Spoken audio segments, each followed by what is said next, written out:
Could I have IBS? I'm just kidding.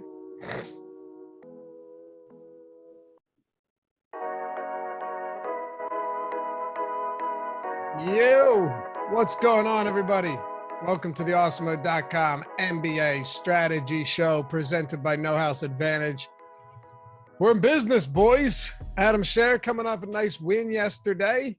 We had a great betting day over on the betting channel, laddering those Reggie Bullock threes. But of course, Adam, what's the point of taking a guy if he shoots threes but can't make them? You know what I mean? Yeah. I mean, it doesn't matter if they take 10 threes if none are going in. No, of course not. Anyway, happy to have you guys here. I'm Dave Loughran at Loughy_D on the Twitters, LOUGHY_D for those of you podcast listeners. Joined by Adam Scherer at Ship My Money DFS. I feel pretty good this morning. I got some energy in me today. How you feeling? Fucking awful. Well, did you go out last night? Yeah, first time in like a week and a half. How long were you out? Because I know I got a DM from you at 1 a.m. and I was long asleep. That probably answers the question. And to also answer the question, the bar that I went to closes at like 10 or 10:30, and the bartender just lets me stay and drink. So I guess I got back at 1. Okay. What were you drinking? Just high noons, but a lot of them. How many? I don't know, 8, 9. Okay. And when did you go? Like 9 or 10. Okay, so yeah, I mean, let's say 9 high noons over the course of 3 hours. That's not bad. Yeah, no, I mean, it was. I wasn't like. No, that's a decent amount. It's not right. Yeah, I wasn't down there just like pounding shots or anything, but I also don't drink enough water, so I get dehydrated easily and then feel awful in the morning. I'm telling you, you just drink the water throughout the day, and then everything's okay.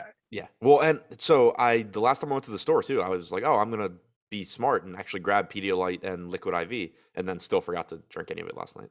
Yeah. Jorge said, congrats, Ship My Money on first split with 100 people. No, it wasn't 100. What was that? It was probably like an 8-person split? I don't know what it was, but it was maybe like 12. I mean, it's 16,000. Yeah. So yeah, I'm looking now. I don't know how many it was, but it wasn't 100. Was it 200K to first? 150. Oh, it was 150. Okay, so he's probably split with, I don't know, 8 or 9 people. 18. 18. Oh yeah, because I wasn't factoring in second place and all those others. Yeah. Okay. Still 18. That's solid. 8-game Loughran. Most of your examples were on point last night. He said even exactly predicting a few players' lines. Are you clear? No, I'm not clairvoyant. And when it comes to predicting like actual numbers, that's just, anybody not that Adam and I were trying to predict actual stats, but anyone that like brags that they're predicting actual stats that are you know what I'm talking about here too, that are aligned. And I had 80K last night. What's up? Antoine Murphy said, "Oh, I saw him with the 80K for a minute. That's why I didn't see he had the 16K too." Oh, maybe I didn't need to know that. Maybe you fell. But thanks, 8-game. I saw you had a nice win over on Twitter. Congrats, dude. Yeah, we had a nice. I feel like we definitely. We were on point yesterday through through both of the shows we did. Yeah, nice, because it's been a really shitty NBA playoffs for me. Yeah. I mean, the difference though that something like Kuminga can make, and I know that Moody ended up putting some points up towards the end of that game, but Kuminga was putting up numbers in the first half before that game was out of control. That was what I found the most encouraging was, something like that where Kuminga was very solid early on. Looney obviously didn't play a ton of minutes in that game, but Luka was fantastic. This is what you and I were talking about though. When it comes to somebody like Reggie Bullock, he can shoot 0 for 10 and then 0 for 7 from 3. But if he's still shooting them, who cares? He ended up knocking down 6 3-pointers in that game. He was 6 for 10 from 3.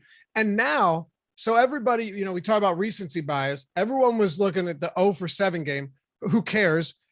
So now he has hit in this series 3 threes, 6 threes, 0, and then 6. He has 2 games in a 4-game series so far with 6 made threes.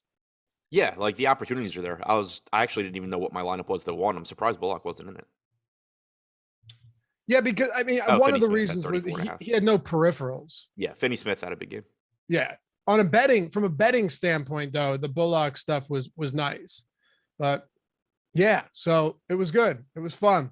And now we got Miami and we got the Boston Celtics. Celtics coming off a convincing win. I think it was you that said it yesterday. There've been a lot of blowouts in the playoffs so far. Yeah, they really have. I don't remember who I saw mention it on Twitter, but it made sense to me. I wonder if it's the fact that they're playing every other day now, so like fatigue's a bigger issue. It could be. You definitely wonder how much of it is like just teams knowing that they're going back home and they have a significant lead in a series. I don't know.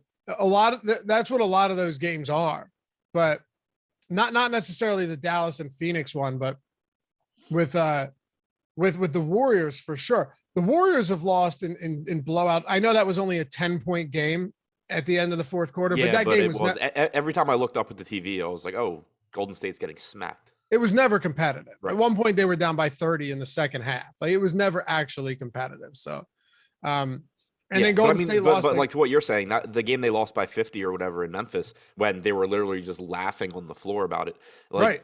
After they won it, after they took care of it at home, they asked Draymond like what the flight back to Golden State was like after losing by 50. He was like, "It was fun." We were just like, "Yeah, cool. We got blown out. Now we're gonna go win." Exactly. Yeah, they knew. I mean, they'll probably win Game 5 as well. So, whatever. I don't care. I had Mavs money line, so I'm happy. Let's talk a little bit about Boston and Miami today. If you haven't done so yet, fellas, ladies, hit that thumbs up. Please get us up at least to 50 here. Be greatly appreciated. And hit that subscribe button if you haven't done so yet. Want to become part of the crew here, or you just appreciate this content, want to see more of it, be much appreciated. And last thing, hit join down below if you want to become a member. Get those sweet badges, custom emojis. See people iced up in chat already with the 1-year badge. They get better over time. We'll always prioritize your questions and comments in Discord, and you get some free super chats each month as well. So join the family if you haven't done so yet. Let's talk a little basketball. Boston and Miami. So unlike last series or yesterday, there is no Luka Doncic here.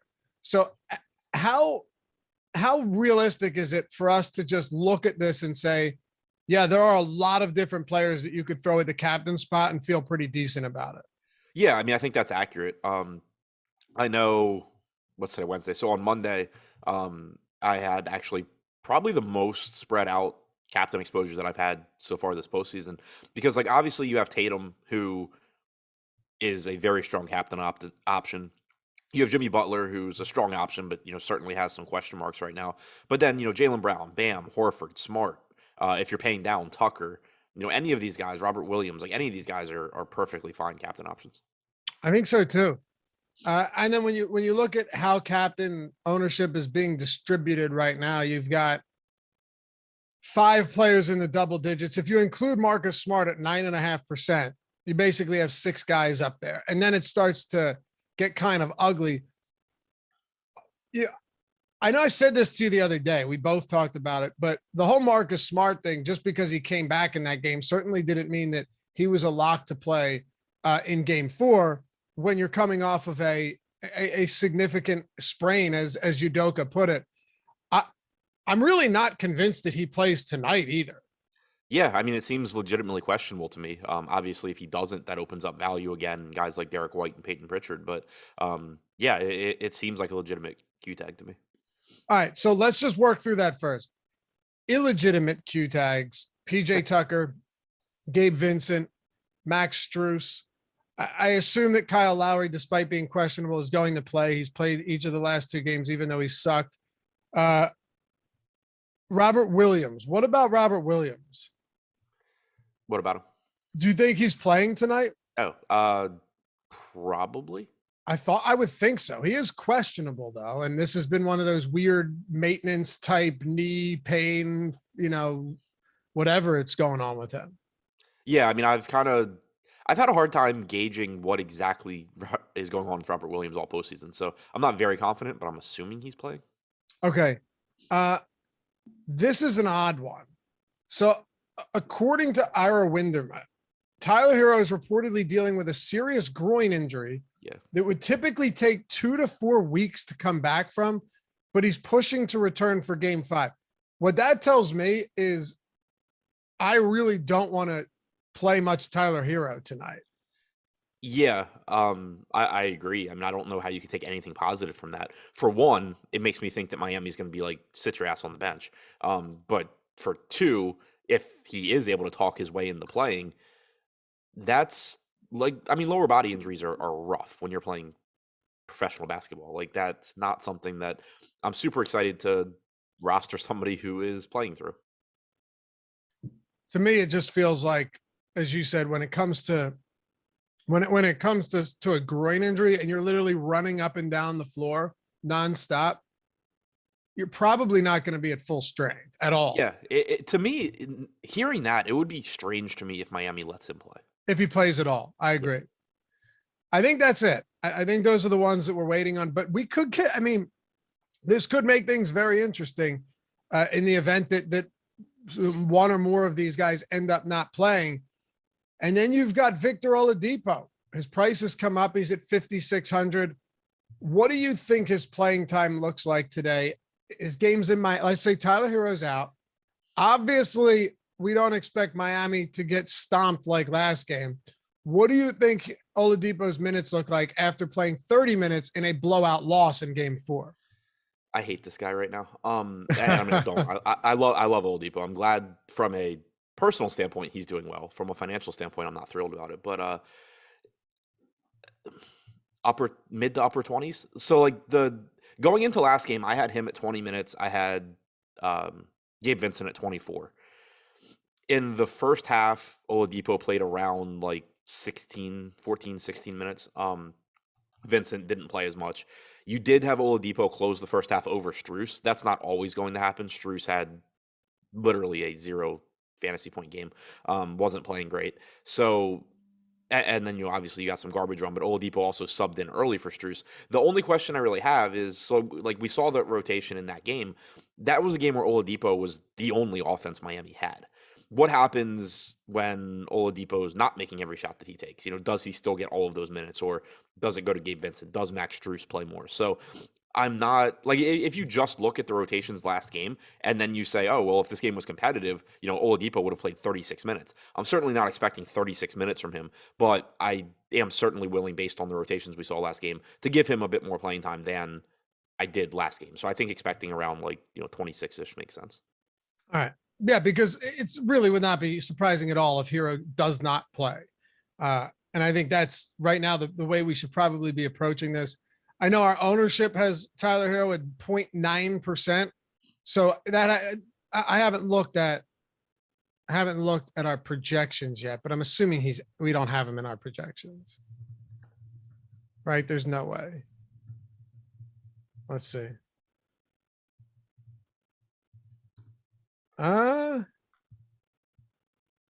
We do, but I mean, we haven't projected it 18 minutes. So I'm assuming that's just a way to account for the uncertainty that we have Hero projected at 18 minutes today. Yeah, that's strange. I mean, I don't really know. I think he plays 0 or more than that. Yeah. I'm just saying, because we don't know. Maybe it's a way. I'm not really sure, but I don't think he plays either. And to Josh's point too about Oladipo, Josh in chat as usual, said, let's not forget the Heat got exactly what they deserved with those Oladipo minutes. The offense was terrible. The spacing was terrible. Yeah, like they still sucked, and Oladipo was making every shot. So that's certainly, again, I can't really draw any conclusion from that game other than I need to at least give Oladipo like 24 to 26 minutes. But it's not like those were successful minutes for Miami. They were successful minutes for Oladipo, but it's not like Miami didn't get their asses kicked. Right, exactly. And as Sean Zahn actually just DM'd me and said, Sean Zahn. I always pronounce it Sean, like Sean John, like the I can't. It's so hard to get, right? Yeah. Say it. Sean John. No, say Sean from Awesemo's name. I mean, I don't even. Is it Sean? I just read it as Zahn. I don't know how it's pronounced. I know, but it's tough when I say it. It always sounds like Sean John. That's what I'm Sean's saying. on. Yeah. He just told me he updated projections and ownership. So we have Hero at 13% now. What if Hero plays and he just says minimal ownership? Would you be willing to take some shots there and be like, hey, maybe he is okay and maybe they fix this guy up? Yeah, I mean that's the tough thing. Like I was thinking about it as we were saying how scary it is if he does play, knowing that he's legitimately hurt. It's a one-game basketball slate. There's certainly a number. Like if you think about it in terms of extremes, if you told me that I was the only person in the tournament playing Tyler Hero, of course I'm going to play him and not care that he's hurt. So there is some number where it's just like, oh, well, I guess I will take chances there even though I don't really want to. I'm not really sure what that number is. But yeah, certainly if he's not going to get ownership because everybody knows he's hurt, then it's not the worst idea to just hope that he's somehow able to play through it. Who do we like most at captain today, from Butler to Tatum to Jaylen Brown to Bam? I mean, we can start with Butler, who's coming off a dismal game, 3 for 14 from the field, but that whole team was bad. I mean, there was really nobody outside of Victor Oladipo that was even remotely competent in game 4. So I don't really know how much we want to take away from that. So I want to add something to the Oladipo because a couple people in chat, Antoine Murphy said, this is DFS. We don't care who wins. Jeffrey Phelan said, exactly. I don't give a rat's ass how bad they are. The point is that Miami cares. And you're talking about Oladipo's playing time. If they are not scoring because they have no spacing and Oladipo's not shooting 100%, they may take him off the floor is why it's worth mentioning that they still sucked. Yeah, it doesn't matter who's winning the game from a DFS standpoint, but the playing time certainly matters. So that's just one thing to keep in mind as far as, trying to remember that, we kind of saw the ceiling game from Oladipo. There is a pretty low floor there still. But as far as captain goes, I mean, Tatum, I think, is where you would prefer to get to. Obviously, he's expensive, but looks really good. If Marcus Smart were to sit, I think it gets a little bit easier to get there as well, just because it does open up more value. Okay. I guess with Jimmy Butler, though, I don't really take much away from these last couple of games. He shot poorly, but when you're still looking at somebody who has been dominant all postseason, can absolutely take over games when he needs to. Is there, I guess really the best way to phrase this question would be, is there anything that really differentiates our favorite captain plays today? Because Tatum is getting a lot more captain ownership than Jimmy, than Jaylen Brown, than Bam, than Horford, but specifically, more than 7% north of Jimmy Butler right now at captain. Yeah, it's tough with Butler because we know he's playing through an injury. We have him coming off of a game where he was basically non-existent because of the blowout mostly. Only played 28 minutes. I didn't realize he played that much. 28 minutes, 15.5 DraftKings points, 22.5% usage rate. So that was down again. There's very legitimate concerns there, but also he's not getting a ton of ownership. The issue I have is that he's more expensive than Tatum too. Yeah, he's only $400 though. How much more in the captain? $600 more. It's not that much. Jaylen Brown's the one that interests me. If you're looking but is Jaylen Brown enough of a discount from Tatum and Butler to like in the captain spot? Not to like, but to really like a captain today, given that, I mean, his captain price tag is $15K. Tatum's 16.2, Butler's 16.8. At this point, these guys aren't that far separated. Right. The pricing on, but if we knew Butler was healthy, this would be like a really close comparison, I think. Him being banged up, I think, clearly gives the edge to Tatum. One other thing, though, in terms of both Tatum and Butler at captain, is that Jaylen Brown's price has come up so much. In literally the games, question I just asked you. Well, I'm answering it now. Yeah, you got there in a round that you lucked out. I'm saying the question was, I saw that guy comment to you. He's talking shit. So I was like, there's no chance Adam's listening right now, but I'm just going to power through this. And I was proven correct. Well, also proving how good I am at this. I didn't know what you asked me, but I knew it was either about Tatum and Butler or Brown, Tatum, and Butler. So I was just in one thought answering them both, and I was going to get there. Should have started with Brown. What I said, but yes, you're right. What I said was that Brown now is not much cheaper than these guys if you're trying to captain him, whereas before he was.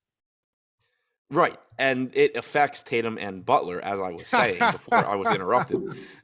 Because before, when Brown was significantly less expensive, you could get a different roster build by going to him at captain, and it made it more appealing. Now, it's still a solid option. Like Jaylen Brown, certainly in any given game, can outscore Jason Tatum, can be the highest scoring guy, but it makes it less appealing because you're basically getting the same build as you would with Tatum or Butler at captain. You're just playing Jaylen Brown. So the ownership discount is nice, but it is a little bit more difficult to get to him now because you're not really gaining anything other than just saying like, okay, cool, I have a lower owned captain.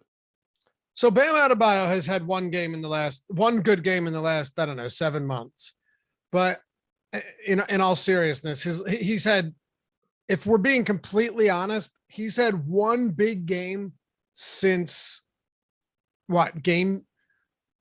since Embiid came back in game 3 is where you can't. Even the game without Embiid, he was good, but he had the one big game, I guess, but like he was still kind of disappointing when Embiid was out. Yeah. And I remember too, because I was on the over points, rebounds, and assists, and it was, I think 33.5, and he just got there. But I remember a lot of that was late in the game that Bam got there. I don't care how you get there, but it was late. It was late. Listen to some of these fantasy totals that we've seen from Bam since then. 16, 35, 25, 24, 23, 19, 63, 18. He's not been good. No, he hasn't. He literally had the one game. Last game went back to doing nothing. I mean, he had a 17.5% usage rate last game.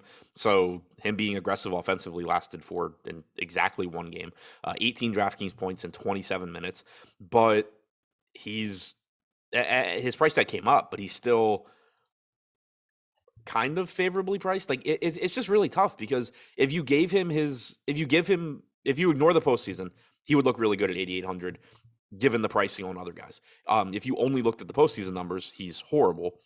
If you blend them together, he still looks solid at 8,800, but there's obviously risk there because the guy just hasn't done anything outside of, a game or two, and he's getting 57% ownership. That's kind of the big concern is, I understand that in the mid-range, nobody's price tags really stand out as being particularly favorable, but 50, the third highest owned guy on the slate for a guy who is just non-existent this postseason is kind of alarming. Yeah, it really is. And I know you had pointed this out as well, that Bam, even when Butler was playing in game 3 before he left at halftime, Bam was playing well, but it still shouldn't be completely lost on you that huge game came where Butler only played one half.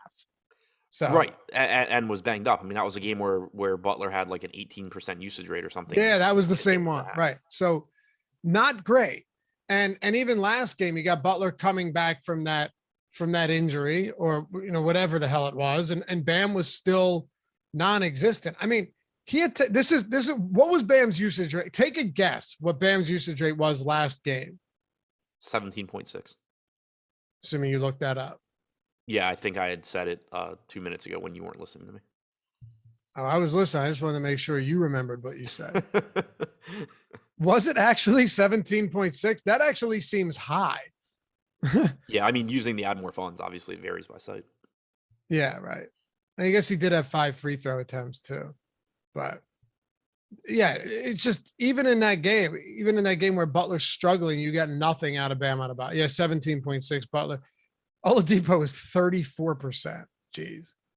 Yeah. Oof. I mean, just that was such like an unbelievably crazy just game where like Miami's getting torched and Oladipo's having the best game like he can possibly have. If Oladipo didn't do that, they might have lost by 60. Like or they would have put him back on the bench and run better lineups. At that point, though, I don't know how much of a difference it would have made because everyone in the starting lineup played like shit. What's that? Yeah, they were just getting smacked. Yeah, it wouldn't have mattered anyway. But I don't know. Is there any good value that actually, before we do that, shout out to our sponsor, No House Advantage, over there at nohouseadvantage.com, or in the App Store, Google Play Store, wherever it is you prefer. You have a very cool format, right? DFS can now be played with player props, 100% peer-to-peer to help you level the playing field. And every new user, no matter what you deposit, every new user gets a $25 deposit bonus when they use the promo code Awesemo, AWESEMO. You can use mass entries. You have big prize pools over there, and you have the No House Advantage projections and the optimal lineup tool over at awesemo.com. That's free every single day of the week.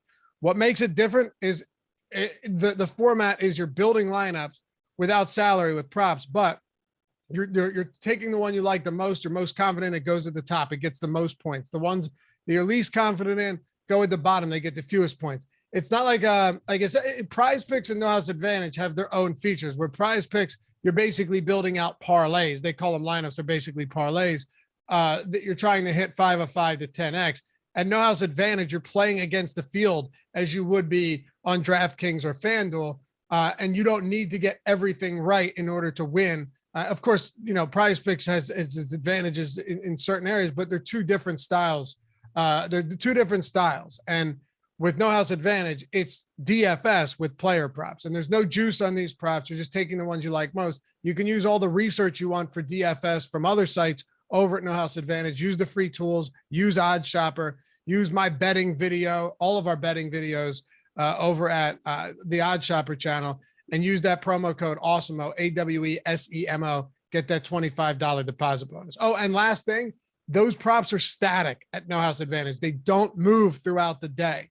So if you're paying close attention, you're comparing them to the rest of the books, and you're using our tools, free tools, it's going to help you. It's going to take you a long way for sure. So check it out, nohouseadvantage.com, or download it in the App Store or Google Play Store. All right. Any good value? Yesterday we had a lot of it. What about today? I mean, a lot's going to depend on the status of Smart and Hero. If Hero's out, $5,600 Oladipo still looks fine. Gabe Vincent at whatever he's priced at, 4,400. I would really like. That's a spot where, like, if Hero's out, I think you see ownership skyrocket on Oladipo, but not as much on Vincent. So I would like getting to Vincent quite a bit, hoping that he gets hot and maybe gets some extra run. Caleb Martin at 1,800 from a value standpoint looks okay. He should be in the rotation. Give you 10 minutes or so. It's not exciting, but it's fine. So I don't mind that. And then if Smart's out, obviously you get an upgrade for Derek White at 5K and Peyton Pritchard at 5,400. Josh of Los Angeles said, you guys missed my super chat Monday and it wound up saving me from going heavy PJ Tucker. Well, if you have another question, feel free to fire away, Josh, and we'll try to answer that. But I look at the rest of these guys in this mid range. Yesterday you had Bullock, Finney Smith. Both of those guys had good games. Can't remember if Dinwiddie was good. I know he was better than Looney though. Yesterday. What's that? Yesterday. Yeah. He had like 27, 28. He was in the Dinwiddie did? Yeah. Yeah. Dinwiddie, Bullock, and Finney Smith were all viable at their price points. Yeah. Today Dinwiddie had 27 and a quarter. Okay. Not bad. Today there's a bunch of different guys that we can talk about, but if Marcus Smart sits, and I think there's a distinct possibility that he is out again. Again, Ime Udoka saying he had a pretty bad sprain. Usually pretty bad sprains don't just fix themselves up in a couple of days. And they're playing, like you said, every other day now. They don't even get an extra day's rest. We talked at length. Was it Monday? You and I talked at length about Derek White's minutes with Smart out this postseason have not been high, but it's been the direct result of him playing like shit. Derek White still shot poorly, 4 for 14 last game, 1 for 8 from 3, but he was effective everywhere else. 3 steals. He was on the glass. He was dishing out assists, and he still finished with 13 points, played 41 minutes. So now we know what we said, what we hypothesized earlier is confirmed. If he's playing well, he's getting those minutes. Yeah. And so what I had said last game was that I thought there would be I thought that you would get a lot of ownership going to White and less going to Pritchard. It ended up that ownership was pretty similar to both. So I ended up just playing a lot of both, but definitely Pritchard was still pretty decent. Yeah. I mean, he got there in garbage time in particular, but if Smart is out, that is still a spot to pay attention to because Pritchard is $400 more expensive than White. White absolutely should if the ownership's the same, I would rather have White because you can project him for more minutes on average. He's not a great point per minute guy. He doesn't need to be on this team, but he's going to get those opportunities to play well. And if he does play well, he's going to stay on the floor, as we saw last game. But you do want to pay attention to the ownership because if you get a bigger disparity here, Derek White coming off of a good game, starting at a cheaper price tag, let's say you get something like, last game they were both like 25 and 20%. Let's say you get, I don't know, 40 to 50% Derek White and then like 15% Pritchard. A situation like that, I like going to Pritchard because we also know that if Derek White plays poorly and or Pritchard plays well off the bench, Pritchard can get there and get similar minutes and outperform him. So definitely want to pay attention to the minutes between the two or the ownership projection between the two. But if they are relatively equal, I certainly prefer White, just assuming he starts and is probably going to play more minutes. What if Smart starts? Then do you have any concerns about the ankle, or do we just have to assume that he's good to go and we'll play? Because he's getting a lot of ownership. He's been pretty productive and he's going to play a lot of minutes. Right. I mean, I'm concerned about the ankle, but I also don't really know what to do about it. I'm not going to just not play Marcus Smart on a 1-game slate. His price tag also came down a little bit, which is nice. If he plays, I don't really know what to do other than to assume that he's good enough to play. 40, 37, 40, 37 minutes in this series. One of them he fouled out. The other one was a blowout where he played 37 minutes. So he played 40 minutes in a game they lost by 25 points. They won by 25 points. Marcus Smart's going to play a ton if he plays, unless we hear of something prior to tip that he's going to play but be limited, which wouldn't make a ton of sense anyway. So, I like Marcus Smart. Al Horford last game was non-existent as a scorer. He attempted 2 shots, but he finished with 13 rebounds, 4 blocks. If there's one thing about Horford is he can kind of fill up the stat sheet, even if he's not scoring. Of course, you'd like those games like game 3 where he had 20 and 14, but he is the type of guy that can give you a wide array of peripheral stats as well. Do you know what his usage rate was last game? Well, he only had 2 free throws, 2 shots. How many minutes did he play? 33. 8%? 4.4. He had a 4% usage rate? And he still had 34 DraftKings points. Yeah, that's what I mean, though. Right. Like, that's crazy. Yeah, it's like the exact opposite of what we were seeing of the Milwaukee series, where it was like, well, his rates aren't really that good, but he's just making every 3-pointer, so he's having massive games. It speaks to the fact that Horford does get it done in a variety of ways. That you can score 34 DraftKings points on 4% usage, 5 actual points. Kind of Draymond Green-esque, where scoring is just kind of icing on the cake. So it does make me, one way or the other, it has nothing to do with that game, but Horford I think does look like a solid option at 7,800. I think one of the more favorably priced mid-range guys, and he's getting the ownership, at 54%, 4th highest owned guy on the slate. Imagine how good he would have been if he had a 10% usage rate. Right. Who else do you want to talk about here that we haven't gotten to yet? Of course, you got deeper dive, live before lock, and all that good stuff today as well. Grant Williams is 5,200. He should play a lot of minutes. Played 36 last game. I would expect him to play low 30s again today. 5,200, it's not a great price tag on him, but the reason that he's getting some ownership is just that there's not many guys priced around him. You have Oladipo for 400 more, but if for now, assuming Hero's in, that's not super appealing. If Hero's out, then obviously Oladipo's ownership skyrockets. Derek White is $200 less, but if we're assuming Smart is in for now, White's not that appealing. So if Smart and Hero are in, Grant Williams becomes a kind of useful lineup building piece just because he's relatively inexpensive. If one or both of those guys are out, he becomes less useful just because you're having somebody else step up in that price range. Why, when someone gets timed out in chat, does it say 300 seconds and not just 5 minutes? I have no idea. I don't know why he got timed out. Josh is just being sensitive. Yeah, I thought so too. All he said was mid-level. Yeah, and that Josh shouldn't have a job. Oh, well. Which, I didn't see that. I didn't agree with his reasoning, but I don't have any issue with the overall premise. 5 minutes. Jordan, why does it say 300 seconds opposed to 5? Is it just to make it seem harsh?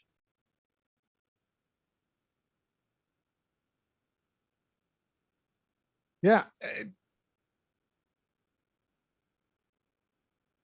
I guess, but Yeah, when I five, see 300 seconds, I'm like, oh, he'll be right back. If you say 5 minutes, I'm like, that's excessive. That's a long time. Yeah. But you look at it, nobody ever puts things that way. You wouldn't be like, I'll be there. Oh, sorry, I'm running late. I'll be there in 600 seconds. Right? He said be there in 10 minutes. I should start doing that, though. It makes it sound like I'll be there. That'd be hilarious. Dude, that'd be hilarious. Yeah, be there in what's up? It's like when people have kids, they're like, oh, she's like 20 months old or something like that, you know, like they don't just tell me I hate that. Don't make me do math to know how old your kid is. Next time I'm like an hour away, I'm gonna be like, I'll be there in 3,600 seconds. And just see what happens. All right. Oh, one last thing before Adam and I crunch a lineup here and see what we're getting early in the morning. And of course, like I said, deeper dive tonight. Is it you and Josh? Yeah, it's me and Josh. Should be a good time. Should be fun. And then live before lock with, I assume it's Greg and Ryan again. Rimpack. Yeah. Okay. But if you guys want access to all of the content, all of the tools, everything at Awesemo, and you're interested in getting 50% off for not the week, not 10 days, but the entire month, use the promo code NBA Strategy Show, all caps, all one word. When you sign up, use it at checkout, all one word. You're talking baseball, basketball, football, hockey, MMA, NASCAR, PGA, esports, F1, tennis, soccer, all of that stuff, all of our simulation tools, boom bust tools, top stack, ownership, player projections, lineup builder, everything created by Awesemo himself, and you know, managed by him and so many other amazing DFS players behind the scenes that you don't hear of often, but constantly win a lot of money with those tools. You got the premium Discord too, with a good community in the office hours chat where the pros are answering your questions, helping you better your game. And the thing about this too, it's not just the sports that you know that you'll benefit from. You'll probably benefit even more from the sports that you don't know well, but you would like to dabble in, whether it's, you know, UFC or NASCAR, or whatever. We have all of the tools to make your life way easier, so you don't actually have to learn the sport. Adam can attest to that. He's gone and used these tools for plenty of sports that he has not. I mean, maybe over time he's learned them, but when he first started playing and winning, he didn't know shit about NHL. So maybe he still doesn't, for all I know. Yeah. I still know nothing about NHL. Right. I know a decent amount about MMA, but doesn't. But matter. You also know how to use tools. Right. Yeah. So, yeah, check it out. It's 50% off the entire month, the whole month, 50% off, no strings attached, no paywalls. Once you get half off, everything is available to you. NBA Strategy Show, all caps, all one word at checkout when you go to awesemo.com/join. All right. Do we have the projections pulled up? Can we see what the current optimal looks like? Hang on. People asked about Duncan Robinson, and I hadn't mentioned him. Sure, go ahead. If Hero is out, so the first half rotation is kind of what I'm interested in from last game. Robinson played about 4.5, like 7 minutes. So I think expecting like 14-ish minutes from Robinson makes sense. The 23 last game is misleading because he played the entire fourth quarter in garbage time. But if Hero is out, I think expecting around 14 minutes makes sense. He certainly. You mean 840 seconds? What'd you say? You mean 840 seconds? Is that actually the right math? Yeah. Okay. Yeah, that's what I meant. So like if he's shooting well, for example, like if Oladipo's missing shots and Robinson's shooting well, Robinson certainly could cut into Oladipo's playing time and, you know, has a decent ceiling. The thing that's rough with Robinson though is he's 3K. So like he's more expensive than Caleb Martin if you're just looking to punt a spot. But there is somewhat of a ceiling there just because they need spacing if Hero's out. You know, again, there's no guarantee that you get the same run from Oladipo if he's not knocking down his shots. And Duncan Robinson is certainly one of the guys that could step up and provide that. No question. Jordan Lockhart said, take advantage. You're dumb if you don't subscribe or use it. Huge advantage against the field if you use the tools. Yeah. There's your perfect testimonial right there. I'll just start throwing those in because Jordan Lockhart's winning like 100K every other week or every other day at this point. It's insane. Yeah, it's only someone said, yeah, we start doing our packages in cents. that might actually seem better now that I think about it. It does kind of make sense. No pun intended. All right. If we pull the projections up and we were to crunch something here with, unadulterated, no settings or anything, but just see what we come up with. Let me know if you want me to do it, I can do it. If you're already there, that'd be great. Oh, yeah, too. I'm there. I just wasn't paying attention. So the top projected lineups using the Awesemo projections, Tatum at captain 36% of the time, Bam 19, Brown 16, Horford 13. Punts with Dwayne Dedmon. I don't like it, but it's whatever. I mean, he's 1K flat. I think he's the only 1K guy that is like somewhat viable, but I do still have concerns about his playing time. We saw him play 4 minutes 2 games ago. He played 4.5. He played 5 minutes in the first half last game, then just basically got a few 6 minutes of garbage time. Wouldn't surprise me if you only get 6 minutes or so from Dedmon tonight, but he is 1K. He's going to show up in some builds. That's fine, especially if you're just talking if you're talking cash and trying to maximize your floor. I think he makes some sense just because he lets you get better players in. But it has Oladipo, Horford, Bam, Jaylen Brown. No real issues for me there. I guess it's probably difficult. I think it's difficult to get Tatum and Butler together, or Tatum at captain with Butler, just because there's not a lot of value today. MLB Strategy Show coming up, or is it live before lock? Which one? I always get confused with that. It is the Strategy Show at 11 a.m. And then No House Advantage. I talked about it on this show. You got the Strategy Show for that with Greg and Terry at 1:30. It's a valuable show. PJ live before lock at 4:30. MLB live before lock at 5:30.